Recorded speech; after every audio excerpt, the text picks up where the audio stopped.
Alright, so our tutorial for today is all about the most violated convention in our industry, which is the MLC, or Maritime Labor Convention. So, it was entered into force last 23 of February 2006 by ILO.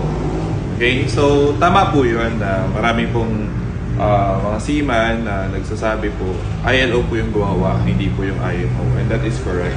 IMO on the other hand implemented it in our vessels, okay, for our seafarers, because of course, kasi sa barko po tayo nagtatrabaho. So si IMO, sinasunod po yung mandate ng ILO. That's why it became the fourth pillar of IMO as a last pillar, that focuses on the following key points.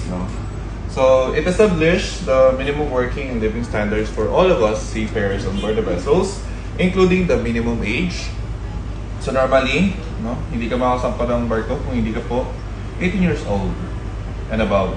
So dito siya nanggaling.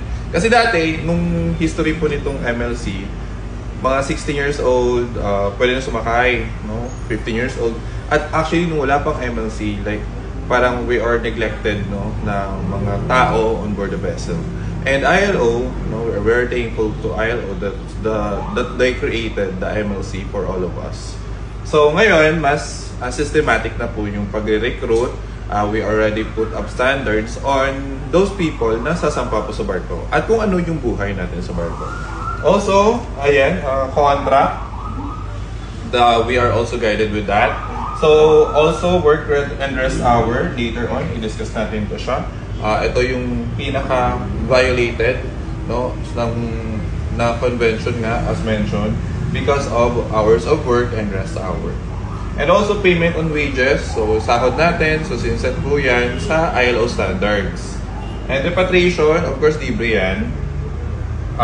We are also getting standards here kung paano natin papauwiin lahat ng ticket, bagahe, so paid siya. Dito po yan. On board medical care, of course, kung magkaroon tayo ng sakit sa barko, nakalagay din po yung mga gamot on board the vessel. So, meron po tayo mga gamot sa barko. And we can seek advice at the same time. Also, use of recruitment and placement. Dito po siya nanggaling kung bakit wala po dapat placement fee sa lahat po ng mamahaling agency.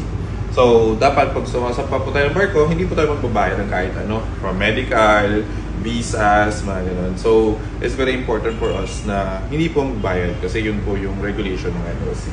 Also, accommodation. So, aircon, yung barko natin, of course. So, nandun din yan. And food and catering. Dapat masarap yung pagkain. So, dito din, marami rin po problema dyan sa pagkain kasi ayun, iba-iba tayo ng panlasa. So, yun, we just need to adjust. And at the same time, nandyan po yung MLC din as setting standard. Health and safety protection, accident prevention. So, itong dalawang to, part din po yun ng MLC sa SMS na implement po natin on board. And complaint procedure. So, kung may mareklamo kayo sa barko, of course, we have complaint procedure through master. And all of it, ini-inspect po to lahat through MLC audit. Okay? On board the vessel, check natin to. Yung implementation. And we also have certification about MLC. And ayun po yung summary po nung MLC. So sana po may natutunan po tayo. That's all.